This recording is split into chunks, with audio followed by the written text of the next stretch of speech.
ये 5 खिलाड़ी लगा सकते हैं 5 का पंच, भारतीय टीम को कर सकते हैं तंग। मैं न्यूजीलैंड के 5 उन खिलाड़ियों को पिक करने वाला हूं जिन पे रहेगी नजर और जो भारत के लिए है बहुत बड़ा खतरा इन WTC फाइनल। अगर ये 5 खिलाड़ी भारत को तंग करेंगे तो भारतीय चेतेश्वर पुजारा भी तो उनको तंग कर सकते हैं। आज उनसे करते हैं मुलाकात और आज का मेरा ट्रिविया है कि वो कौन सा ऐसा न्यूजीलैंड का बल्लेबाज है जिसके नाम पे डूबियस रिकॉर्ड है, maximum number of test ducks. Who is he?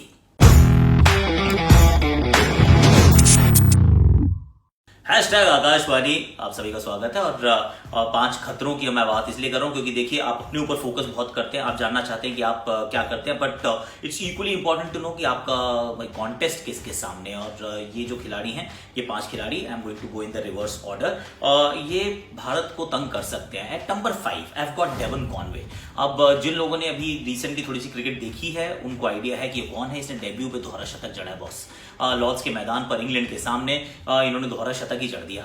Unbelievable left handed batsman है, साउथ अफ्रीका से आते हैं, बहुत सारे फर्स्ट क्लास रन्स हैं और ये ऑलरेडी चूंकि खेल चुके हैं इस मैदान या कहीं इन मैदानों पर इंग्लिश कंडीशंस में। और भारतीय गेंदबाजों ने अभी तक इनको नहीं देखा है। इनके एक्चुअली जो 4 आंकड़े हैं, 4 ही बारियां खेले हैं सिर्फ। एक तो इन्होंने बनाया जी 200 रन, 200 की जो हमने बात की 223, फिर 80 फिर बनाया और फिर 3 पर आउट हुए थे। बट देन 4 पारियों में से एक दोहरा शतक और एक अर्धशतक। Devon Conway, he will go a long way और नाम याद रखिएगा, तंग कर सकते हैं भारतीय टीम को। At number 5 I have kept him. At number 4 मैंने काइल जेमिसन का नाम रखा है। और काइल जेमिसन का भारत के खिलाफ जो प्रदर्शन है ना वो एकदम अनबिलीवेबल है। बहुत तंग इन्होंने किया था, शुरुआत बहुत अच्छी की एक्चुअली।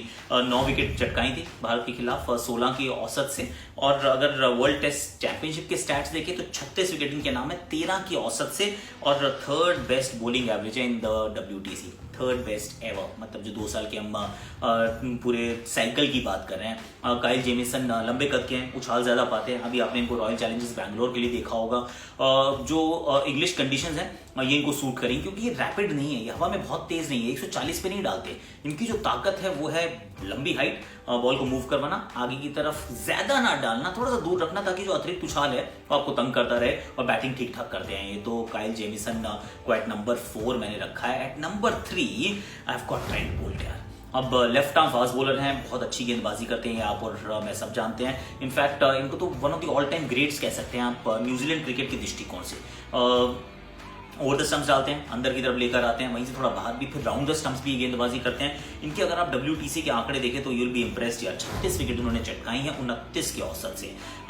ये भारत के खिलाफ है, 36 विकेट भारत के खिलाफ 29 की औसत से। और WTC में 34 विकेट चटकाई हैं अराउंड 29 की औसत से। तो औसत जो है वो ज्यादा बदलता नहीं है, 29 के आसपास रहता है। पर वंस अगेन एक टेस्ट मैच ही खेल चुके हैं इंग्लैंड में, या आखिरी एजबैस्टन वाला टेस्ट मैच खेले थे, यहाँ पे भी तंग कर रहे थे। May not be at the peak of his powers yet, पर वो जो साउथहैम्पटन के मैदान के लिए मुकाबले के लिए तैयारी हो चुकी है। तो ट्रेंट बोल्ट हमारे नट बोल्ट ढीले कर सकते हैं, इनसे थोड़ा खतरा रहेगा, बच के रहना पड़ेगा। At number 2 I have got Kane Williamson. अब आप सोच रहे होंगे कि ये नंबर 1 पे क्यों नहीं है भाई। केन विलियमसन बड़े कमाल के बल्लेबाज हैं, एकदम जबरदस्त ये प्रदर्शन करते हैं, फैब 4 का हिस्सा है। कुछ लोग तो ये भी मानते हैं कि कोहली केन में केन थोड़ा सा आगे हैं, मैं नहीं मानता, उसकी बात बाद में करेंगे। पर खिलाड़ी देखिए बहुत दुरुस्त है केन विलियमसन। इनके अगर भारत के खिलाफ आंकड़े देखें तो 728 रन है 36 की औसत से। 36 का आंकड़ा हो सकता है हमारे गेंदबाजों के साथ, पर हमारे गेंदबाजों ने they've got the better of him। और बुमराह का इनके खिलाफ औसत बहुत बढ़िया है, बहुत अच्छी गेंदबाजी की है। अश्विन इनको तंग करते हैं, तो मुझे लगता है कि इनको हम संभाल लेंगे। केन विलियमसन पर खतरा इसलिए क्योंकि बॉलिंग जो है शायद इट विल इवन आउट, कि आपके बॉलर्स भी अच्छे, सामने वाली टीम के भी अच्छे। अब मैच कौन जीतेगा? जो ज्यादा रन बनाएगा। इसी वजह से पहले नंबर 5 पे डेवन कॉनवे। और अगर आपने केन विलियमसन को रोक लिया तो फिर चीजें जो है आपके पक्ष में जाएंगी। But then big match player है, बहुत बड़ा खिलाड़ी है। अगर इनके आप WTC के आंकड़े देखें बहुत मजेदार है। और WTC में इनके 58 की औसत से 817 रन बनाए, 3 शतक है, दोहरा शतक भी है उसमें। सो केन विलियमसन थोड़ा बच के रहें। बट लास्ट जो नंबर 1 पे मैंने रखा है उस खिलाड़ी का नाम है टिम साउदी। भैया भारत के खिलाफ ना ये इन्होंने तंग करके रखा है, 39 विकेट उन्होंने चटकाए हैं और 24 की औसत से। बेस्ट जो है वो 110 है। अगर आप वो मैच की बात करें, ये वेलिंगटन में आया था, 5 विकेट 4 विकेट। और अभी ऑलरेडी एक पहला मैच लॉर्ड्स पे खेले थे, वहां पे भी उन्होंने विकेट चटकाई। और ये भारत को तंग करना जानते हैं यार। ये क्या करते हैं, कभी क्रीज के पास से, फिर क्रीज के दूर से लंबे कद के स्विंग कराते हैं इंग्लिश कंडीशंस के लिए। परफेक्ट गेंदबाज। और कोहली को भी इन्होंने बहुत तंग किया, इन्होंने रहाणे को भी बहुत तंग किया। तो ये जो गेंदबाज है ना, इससे आपको बच के रहना पड़ेगा। मेरे विचार में सबसे बड़ी थ्रेट सबसे बड़ी थ्रेट अगर हम देखेंगे सामने वाली टीम से तो वो है Tim Southee. Trent Boult, Kane Williamson वो सूची में है, पर सबसे बड़ी थ्रेट जो मुझे लगती है वो है Tim Southee for the WTC final. और अगर इनके WTC के स्टैट्स देख लें, this is the last one, 51 wicket इन्होंने चटकाए हैं 20.66 की औसत से।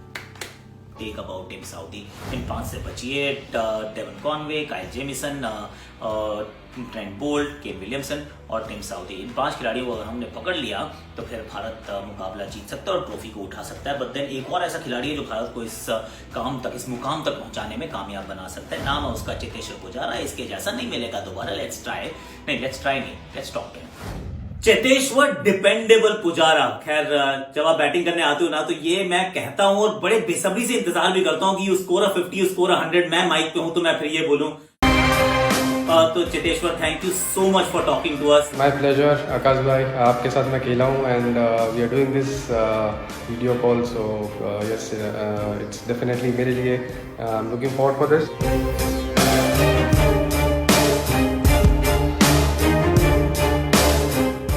जब मैं आंख बंद करके चेतेश्वर को देखता हूँ ना चितू, तो मैं देखता हूँ ऑस्ट्रेलिया का वो दौरा। यस, जैसे आपने कहा कि ऑस्ट्रेलिया का जो दौरा था मेरे लिए मेरी क्रिकेटिंग करियर का सबसे इम्पोर्टेंट सीरीज़ रहा होगा।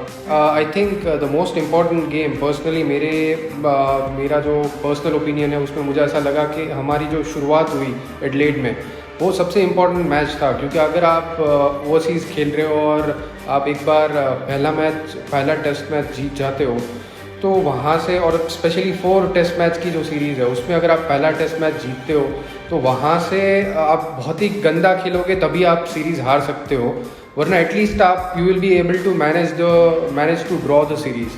तो हमारी जो शुरुआत हुई एडलेड में वो काफ़ी अच्छी रही और उसमें फर्स्ट डे मेरे लिए I always remember that first day जहाँ पर we were able to put 250 on the board और मेरा जो शतक हुआ था उसमें काफ़ी प्लेयर्स के साथ पार्टनरशिप हुई थी। अब क्रोनोलॉजिकल ऑर्डर में चलते हैं। देख क्या हुआ कि 2019 का वो पहला टेस्ट मैच था जिसमें you did exceedingly well in that test match in Sydney. उसके बाद 2019 में शुरू में तो कोई टेस्ट मैचेस थे नहीं, बाद में होम सीजन हुआ। होम सीजन के बाद न्यूजीलैंड भी गए। जिस स्तर की उम्मीद थी, मतलब जितने सेंचुरीज की उम्मीद थी, और ये डोमेस्टिक जब हमारे मैचेस हो रहे थे मैं आपसे बात भी कर रहा था कि यार बैटिंग अच्छी हो रही है लेकिन वो ना 100 नहीं बन रहा। मतलब 90s में पहुंच के पुजारा आउट हो जाए मतलब लगता नहीं है, लेकिन ऐसा हुआ। It happened against south Africa और फिलैंडर का बॉल बीट हुआ। How was it? क्योंकि यू एक्सपेक्टेड कि यार अब अच्छी फॉर्म को मैं कंटिन्यू कर पाऊंगा, हालांकि बीच में ब्रेक था और उतना बढ़िया होम सीजन रहा नहीं अकॉर्डिंग टू योर स्टैंडर्ड्स, और न्यूजीलैंड तो ऑफकोर्स पूरी टीम के लिए अच्छा नहीं था।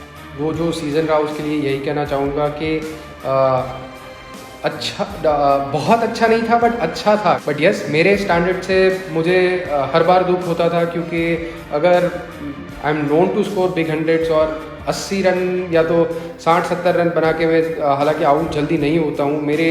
मेरा जो कन्वर्जन रेट है वो काफ़ी अच्छा है। 30-40 के बाद most of the times I have converted those knocks into big 100, तो वो नहीं हो पा रहा था। तो at times it was frustrating, but at the same time मैंने खुद को यही बोला कि अगर मैं हर सेकेंड इनिंग में 50 कर पा रहा हूँ तो I am contributing to the team success. So ज़्यादा डिसपॉइंट नहीं होना है, क्योंकि पास्ट में मैंने ये मिस्टेक करी है कि 50-60 रन बनाने के बाद मैं एकदम नाखुश होता हूँ जैसे कि मैंने डक किया हो। तो वो उतनी ख़राब सिचुएशन नहीं थी, but at the same time I had to make sure that I start converting those 60-70s into a big one.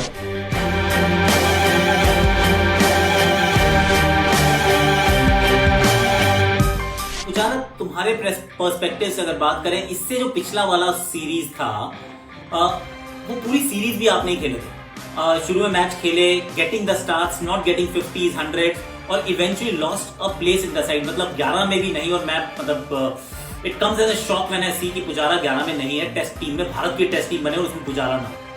दिमाग में वैसी कुछ बात मैंने रखी नहीं थी। आई पर्सनली बिलीव कि अगर मेरा प्रिपरेशन अच्छा है, सीरीज़ के पहले मैंने अच्छी तरह से प्रिपेयर किया है, तो अगर मैं ज़्यादा थॉट्स रखता हूँ स्पेशली ड्यूरिंग द सीरीज़ और वो भी ओवरसीज सीरीज़ में, तो उससे एज अ प्लेयर आपके ऊपर प्रेशर ज़्यादा बिल्ड होता है और एक्सपेक्टेशन जो है उसके हिसाब से आप अगर खेलना चाहते हो तो वो आपकी नेचुरल गेम आप नहीं खेल पाते हो बेसिकली। और वो मैंने रियलाइज़ किया था 2014 में जब हम इंग्लैंड गए थे और वहाँ पर मेरा जो फेलियर रहा था, तो वहाँ पर मैंने खुद के ऊपर बहुत ज़्यादा प्रेशर डाला था। खुद को ऐसा बोला था कि मैं इंडिया में डबल 100 करता हूँ, तो मैंने वहाँ इंग्लैंड सीरीज़ में एक बार 50 भी किए थे, तो उससे मैं सेटिस्फाइड नहीं था। और उसके बाद मैंने खुद को ऐसा ही बोला कि मेरे 100 होने चाहिए, मेरे 200 होने चाहिए इंग्लैंड में।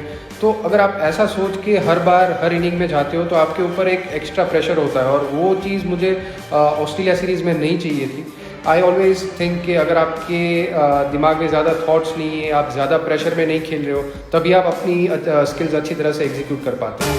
तो आप जब घर पे बैठे हो तो फिटनेस कैसे कर रहे हो कुछ, या बिल्कुल अब कह रहे हो कि चल छोड़ यार अब 1 महीने बाद शुरू करूंगा टाइप? नहीं, बिल्कुल नहीं। लकीली मैंने घर पे जिम बनाया हुआ है, तो I can do gym every single day. कुछ ना कुछ एक्सरसाइज मैं करता हूँ, मैं योगा भी करता हूँ अपने फिटनेस के लिए। तो हर एक दिन मेरा इम्पोर्टेंट होता है। हालांकि मैं घर पे हूँ, बट मेरी बेटी के साथ जब मैं खेल रहा हूँ तभी भी I try and be little innovative और कुछ ना कुछ एक्सरसाइज कर लेता हूँ, थोड़े पुशअप्स कर लेता हूँ, स्क्वाट्स कर लेता हूँ। तो खेलते हुए भी थोड़ी बहुत एक्सरसाइज हो जाती है, उसको भी मज़ा आता है कि मैं कुछ अलग हरकत कर रहा हूँ, तो she also enjoys. Thank you so much Chittu for talking to me यार, and stay blessed, just do what you're doing. I love you to bits, and I love to your family. Thanks so much. Thank you Akash. खिलाड़ी है ना, मेरे तो बड़े दिल के बहुत अजीज है खिलाड़ी, और उम्मीद यही है कि रन बनाएगा एकदम ऐसे टिक जाएगा और किसी को इसको आउट नहीं कर पाएगा, ऐसा हो जाए बड़ा मजा आएगा। बट देन मेरा जो ट्रिविया था कि कौन सा ऐसा न्यूजीलैंड का क्रिकेटर है जिसके नाम वो डूबियस रिकॉर्ड है for most number of test ducks. The name is Chris Martin. 36 बार ये डक पर आउट है। ऑफ कोर्स नंबर 11 पे बैटिंग करते हैं। नंबर 11 पे भी वो खिलाड़ियों का कंपटीशन रहता है, कौन सबसे ज्यादा डक्स बनाता है। इज इट कॉटनी वॉल्श या फिर क्रिस मार्टिन, मतलब इनका काफी चलता था। Chris Martin has won that race, is got 36 ducks to his name. Yes, आज के लिए इतना ही है। जाते जाते आप आपके शॉट्स, मेरी आकाशवाणी, कल फिर मिलेंगे। कल फिर थोड़ी सी और बिल्डअप करेंगे towards this world test championship. 144 साल के टेस्ट क्रिकेट के इतिहास में पहली बार ये फाइनल खेला जा रहा है, और फाइनल जो जीतेगा उसको मिलेगी ट्रॉफी। अभी तक टेस्ट मैच मिलती थी जो भारत के पास है पिछले 4-5 साल से, लेकिन अब उठानी होगी ट्रॉफी। इसके लिए हम हो चुके हैं तैयार। रनअप देखिए, ओ लेफ्ट आर्मर, अच्छी जंप, बढ़िया स्ट्राइड, ब्रिलियंट। हुनर है, होनहार है। कहते हैं पूत के पांव पालने में दिख जाते हैं। ये नन्ना वसीम अकरम देखिए, ओ हो।